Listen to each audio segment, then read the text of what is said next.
Good morning students. Now today we going to continue the lesson number 4. Lesson का name था हमारा food and health. ठीक है, इससे पहले हम लोगों ने टाइप्स ऑफ न्यूट्रिएंट्स पढ़े थे, fat, protein, carbohydrate, vitamins, minerals. अब हम उसके आगे कंटिन्यू करते हैं. इनके अलावा हमारी बॉडी में एक और चीज़ होती है वाटर एंड रफेज, जो हमारी बैलेंस डाइट के लिए बहुत ही इंपॉर्टेंट है. Beside nutrients we should also ensure that the food we eat has a good amount of water and roughage. We need to drink sufficient amount of water every day. In fact, almost 70% of our body is made up of water. ठीक है, जिस तरीके से बाकी nutrition हमारी body के लिए ज़रूरी है, उसी तरीके से वाटर एंड रफेज, रफेज का मतलब होता है सलाद वगैरह. ठीक है, लीफी वेजिटेबल्स. तो हमारे लिए वाटर के साथ साथ रफेज भी बहुत ज़रूरी है. इवन हमारी जो बॉडी का 70% रहता है वो ऑलमोस्ट हमारी बॉडी वाटर पर डिपेंड रहती है. Water help in digestion and removal the waste from of our body in the form of sweat and urine. इस लाइन का मतलब है कि हमारी बॉडी में जो 70% वाटर की ज़रूरत हमारी बॉडी को पड़ती है, इसकी हेल्प से, पानी की हेल्प से हमारा प्रॉपर डाइजेशन होता है खाना खाने के बाद. और आपकी बॉडी का जो वेस्ट मटेरियल है वो एज अ स्वेट और एज अ यूरिन आपकी बॉडी से निकलता है. स्वेट यानी कि स्वेट को हम पसीना कहते हैं, यूरिन को हम पेशाब कहते हैं. ठीक है, तो एज अ स्वेट और एज अ यूरिन आपकी बॉडी से वेस्ट मटेरियल, जो भी एसिड आपकी बॉडी में बनते हैं, चाहे वो कार्बोहाइड्रेट की वजह से बन रहे हों या कार्बन डाइऑक्साइड की वजह से बन रहे हों, आप जब ब्रीथिंग करते हो तो जो जर्म्स आपकी बॉडी में जाते हैं वो सारी चीज़ें एसिड में कन्वर्ट होती हैं और एसिड एज अ स्वेट और एज अ यूरिन आपकी बॉडी में निकलता है. पर उसके लिए आपको प्रॉपर पानी पीना पड़ता है, जिसका रेशियो होता है 70%. Roughage is a fiber indigestible material that we get from the plants. It helps us get right from the undigested waste of our body. Whole grains, rice, cabbage, ripe banana, apple, guava and pear are a food rich in water and roughage. यानी कि हमेशा ऐसी चीज़ें हमें खाना चाहिए जिसमें पानी की मात्रा और शुगर की मात्रा ज़्यादा हो.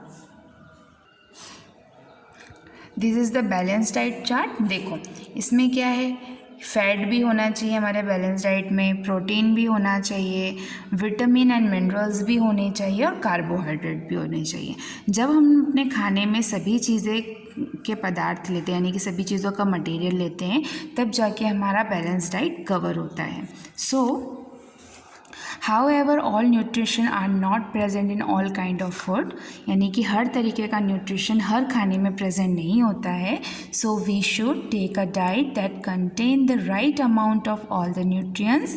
इसीलिए हमें ऐसे खाने अपने डेली मर्रा की ज़िंदगी में, रोज़मर्रा की ज़िंदगी में उन चीज़ों को अपने खाने में इन्वॉल्व करना चाहिए जिसमें ये पाँचों न्यूट्रिएंट्स पाए जाते हों.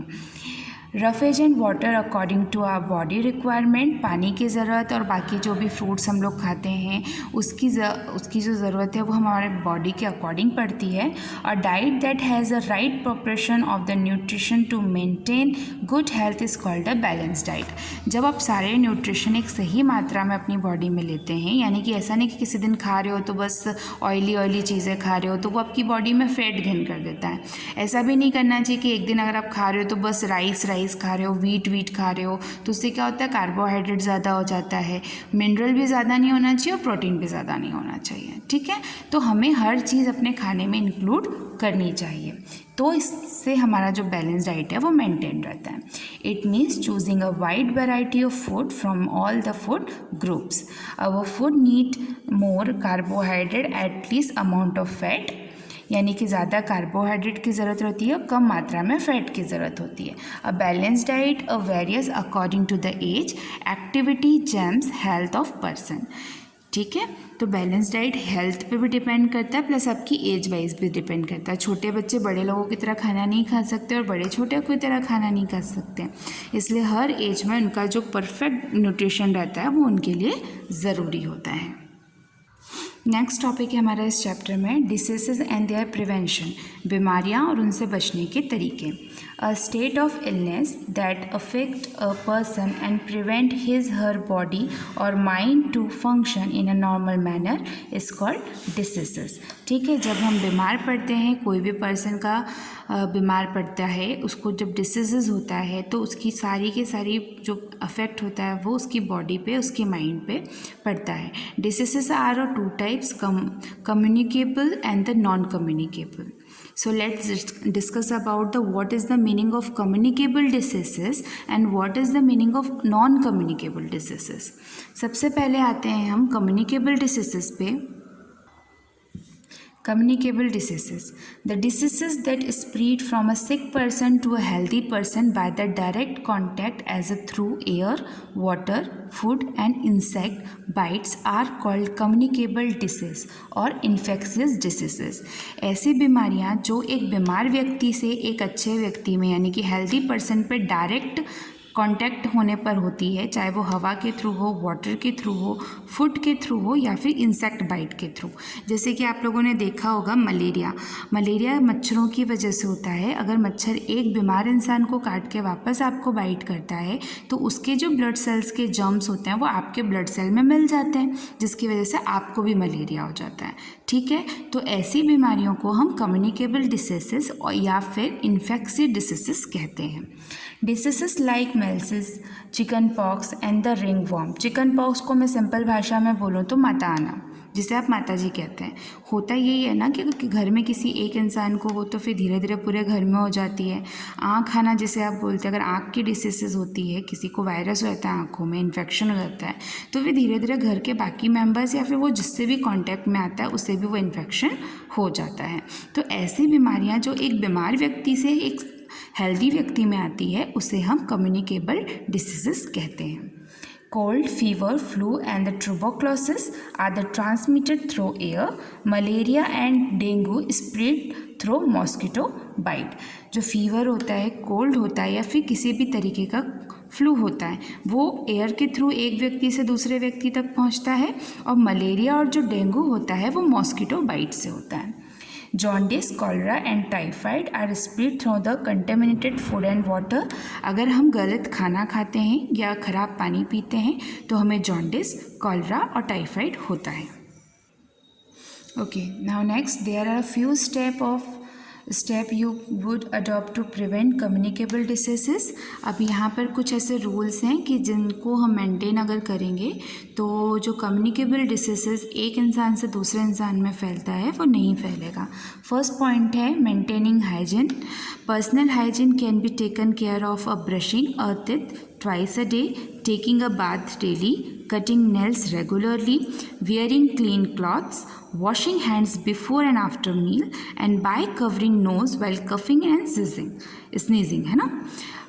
जो पर्सनल हाइजीन्स होती है उन्हें हम कैसे मेंटेन कर सकते हैं? ब्रश करके, डेली नहाना चाहिए, नेल्स प्रॉपर कट करने चाहिए, साफ़ सुथरे कपड़े पहनने चाहिए, हाथों को खाने के बाद और खाने से पहले धोना चाहिए, और अगर आप खांसते या छींकते हैं तो नोज़ को और मुंह को कवर करना चाहिए। इससे क्या होता है कि अगर आपको कोल्ड या फीवर है तो वो उसके जर्म्स एक पर्सन से दूसरे पर्सन में नहीं जाते।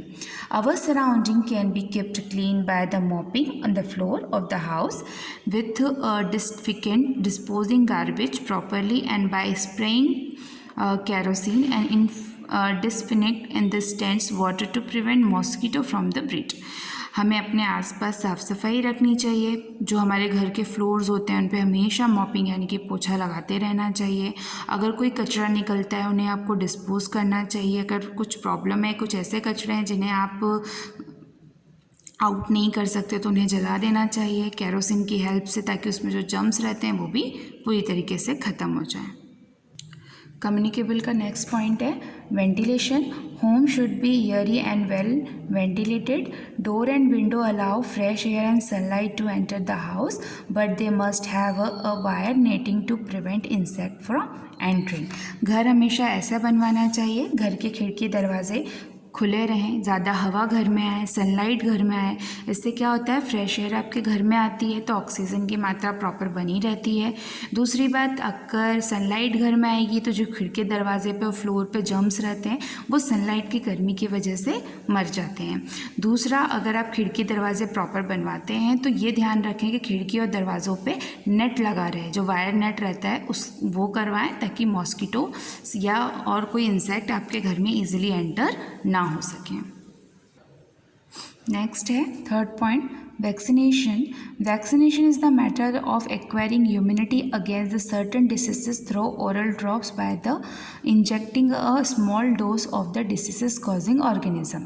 इतना ना समझाते हुए मैं सिंपल सी एक प्रोसेस समझाती हूँ। वैक्सीनेशन आप लोगों ने देखा होगा, अभी कोरोना चल रहा है तो एज वाइज वैक्सीनेशन अलग अलग लगते हैं। वैक्सीनेशन दो तरीके से होते हैं। जब बच्चा छोटा होता है तो पोलियो की बीमारी से उसे बचाने के लिए हम पोलियो के ड्रॉप्स उसको पिलाते हैं, ठीक है। फिर अगर व्यक्ति बड़ा हो जाता है, अगर उसको मलेरिया हो रहा है, टाइफाइड हो रहा है, कोई भी ऐसी बीमारी जो उसकी बॉडी का इम्यूनिटी सिस्टम कमज़ोर करती है, उसे वापस से रीगेन करने के लिए हम लोग जो इंजेक्शंस लगाते हैं उसको वैक्सीनेशन बोलते हैं। अभी इस टाइम पे एज ग्रुप पहले 45+ लगा, फिर 18+ लगा, सारे एज ग्रुप को लग चुका है ना। सिर्फ छोटे बच्चे जो बचे हैं उन्हीं को बचा है इंजेक्शन लगना। तो जो इंजेक्शन किसी भी बीमारी से आपको बचाने के लिए लगाया जाता है उसे वैक्सीनेशन कहते हैं। हर बीमारी के लिए एक पर्टिकुलर वैक्सीन होती है। इसके बाद आते हैं हम नॉन कम्युनिकेबल डिसीजेस पे। Deficiency diseases, the diseases that are caused by the deficiencies of sufficient nutrition in our diet are called non communicable diseases. Communicable diseases क्या था, जो एक व्यक्ति से दूसरे व्यक्ति में पहुंचता है। नॉन कम्युनिकेबल डिसीजेस ऐसी बीमारियां होती हैं जो हमारी बॉडी में किसी भी विटामिन की कमी से होती हैं। अगर हमारी बॉडी में विटामिन कम है तो वो बीमारी होगी, या फिर हमारी बॉडी में अगर प्रोटीन या मिनरल्स की कमी पाई जाती है तो फिर हमारी बॉडी में कोई ना कोई बीमारियां हो जाती हैं। उसे हम कहते हैं non communicable diseases. They diseases are neither spread for one person to another or they caused by germs. They diseases can be avoided taking the एक्वेंट अमाउंट ऑफ ऑल न्यूट्रिशन। ये बीमारी कभी भी एक इंसान से दूसरे इंसान में नहीं फैलती। ये बीमारी सिर्फ आपकी बॉडी में आपकी लैक ऑफ न्यूट्रिएंट्स, यानी कि अगर आपकी बॉडी में अमाउंट ऑफ न्यूट्रिशन कम है तो ये बीमारी आपकी बॉडी में आती है। Look at the student, here are the chart making. कौन कौन से विटामिन की वजह से हमारी बॉडी में कौन सी बीमारियां होती है, इसका पूरा प्रॉपर चार्ट बना हुआ है। So let's discuss about this. Diseases, deficiency और source of vitamin and minerals, ठीक है। यहाँ बीमारी लिखी है, किस बीमारी की वजह से और किस चीज़ की कमी से होता है, और उसको बढ़ाने के लिए हमारी बॉडी में क्या क्या चीज़ों का यूज़ हमें वापस से करना चाहिए। सबसे पहले आते हैं नाइट ब्लाइंडनेस पे। नाइट ब्लाइंडनेस ऐसी बीमारी होती है जिसे शाम में दिखना, जैसे हिंदी में उसको रतौंधी कहते हैं। ये ऐसी बीमारी होती है कि जो शाम का समय होता है 7 बजे या 6 बजे के बाद लोगों को दिखना कम हो जाता है, और किसी किसी को उम्र में, अगर बड़ी उम्र में होता है तो बिल्कुल ही दिखना बंद हो जाता है। ये होता है हमारी बॉडी में विटामिन ए की कमी की वजह से। अगर इस बीमारी को सही करना है तो हमें carrot, papaya, mango, rice, butter, egg, yolk, milk and all green leafy vegetables खाने चाहिए। ये हमारे बॉडी में न्यूट्रिएंट्स बनाते हैं, विटामिन ए की कमी पूरी करते हैं। इसके बाद होता है बेरबेरी। ये होता है विटामिन बी की कमी से। अगर इसे सही करना है तो हमारी बॉडी में ग्रीन लीफी वेजिटेबल, जो पत्तेदार सब्जियां होती हैं, मिल्क, सीरियल्स एंड पीस, यानी कि मटर की कमी, ये सभी चीज़ें हमें अपने न्यूट्रिएंट्स में, अपने खाने में अलाउ करना चाहिए। इसके बाद है स्कर्वी। विटामिन सी की वजह से होता है। इसे अगर सही करना है तो हमारी बॉडी में हमें लेमन, ऑरेंज, आंवला, टोमेटो, स्पैनिच एंड द स्ट्रॉबेरी, यानी कि खट्टी चीज़ों की कमियां नहीं आने देनी चाहिए। इसके बाद है रिकेट्स। ये विटामिन डी की कमी से होता है। अगर इसे अपनी बॉडी में आपको मेंटेन करना है, यानी कि विटामिन डी को मेंटेन करना है आपकी बॉडी में, तो मिल्क, चीज़, कर्ड, दही, egg and exposure of the sunlight, proper sunlight लेनी चाहिए। विटामिन डी की मेन प्रॉब्लम हमारे घुटनों में होती है, ठीक है। हाथ पैरों में दर्द होना, बोन्स में दर्द होना, ये विटामिन डी की कमी से होता है। तो अगर उस बीमारी को दूर करना है तो दूध, दही, घी, एग्स और प्रॉपर सनलाइट हमें लेनी चाहिए। अनीमिया आयरन की कमी की वजह से होता है। सो आयरन यानी कि हमारी बॉडी में जब हम धीरे धीरे चीज़ें भूलने लग जाते हैं। Apple, pomegranate, leafy vegetable, jaggery, dry fruits and nuts, ये हमें अपने खाने में इंक्लूड करना चाहिए। नेक्स्ट है गॉइटर, ये आयोडीन की कमी की वजह से होता है।